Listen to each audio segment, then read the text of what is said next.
This is a surprisingly good budget microphone.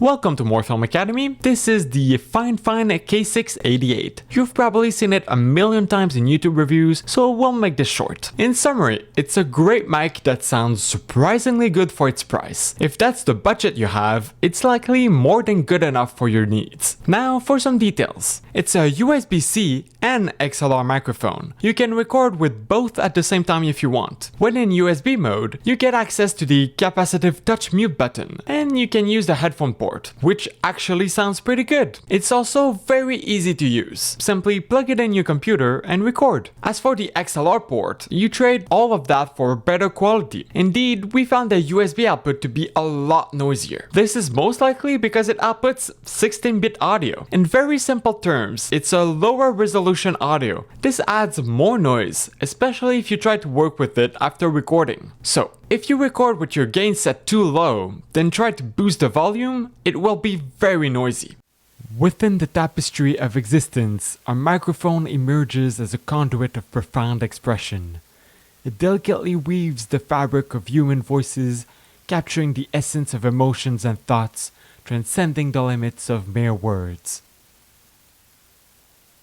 In 24-bit, it's much better. Within the tapestry of existence, a microphone emerges as a conduit of profound expression.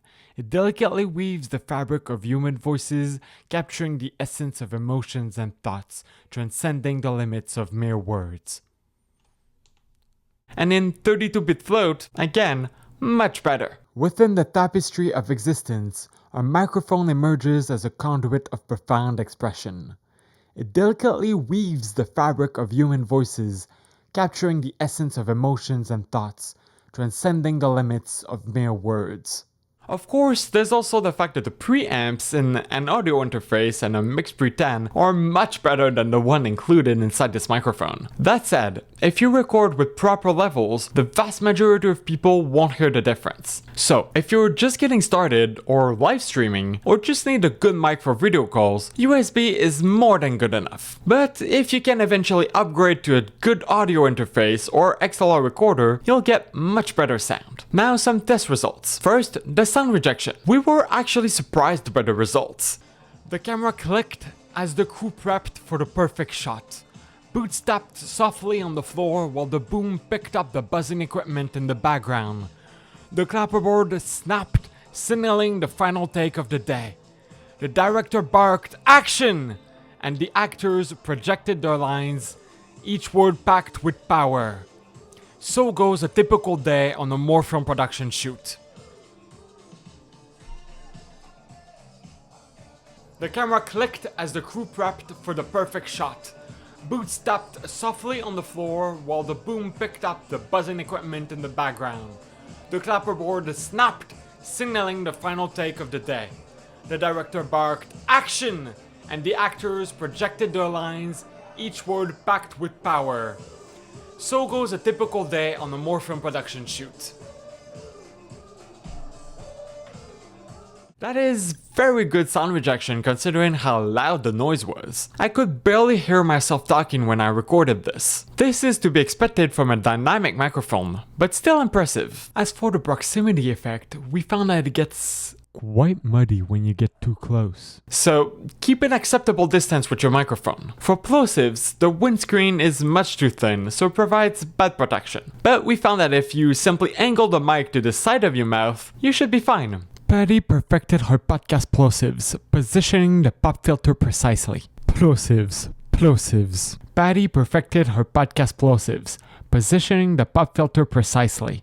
Plosives. As for the shock mount, it gives pretty good isolation. But in any case, it's a desk microphone, so unless you move a lot and can't stop hitting your desk during recordings, it doesn't really matter. That said, if you do want to upgrade the shock mount, you can change it. It's simply held in place with 4 screws. Now, some simple improvements we'd like to see. A better windscreen would be great, or perhaps a better or longer grid to stop plosives. 24-bit recording should be a minimum in 2025. Fine, please implement this. For the mute button, a smooth pull-off would be nice so it doesn't pop, especially for live streaming. Also, a 2-second hold would be a great help to avoid accidentally muting the mic, which happens a lot. As for the gain and headphone volume knobs, they need a redesign. They're hard to access at the back, hard to use because they're too close to everything, and they don't have any tactile feedback, so it's really hard to tell the volume they're at or which one is which. Even if you do look at them, the markings are very hard to see. On top of that, the microphone resonates every little touch to it. So, as you're trying to adjust the knobs, you hear loud, metallic noises in the audio. And lastly, we're very disappointed that in 2025, they still use this much foam in the box. A recyclable alternative is a must. In conclusion, we understand it's tough to choose a microphone in this price range. There are millions of options, and to the average listener, they all sound pretty similar. If you want proof, go listen to our last 5 videos. We alternated between the K688, the Shure SM7B, the Rode Wireless Pro, the Sennheiser MKH8040, and the Audio-Technica ATR 2100X to record the voiceovers. See if you can tell which one is which. Let us know in the comments. So sound quality wise, it's a good choice for anything that isn't pro level recordings. Is it better than other mics in this price range? Well, it's subjective. Go with the mic that sounds the best to you. But technically speaking, on paper, you can get something like the Moano PD200X, which has 24-bit USB audio and an included DSP for basically the same price. So to finish this on a positive note, we really appreciate the nice long USB-C cable and Velcro strap the K688 comes with. Let us know if you have any questions, and thanks for watching!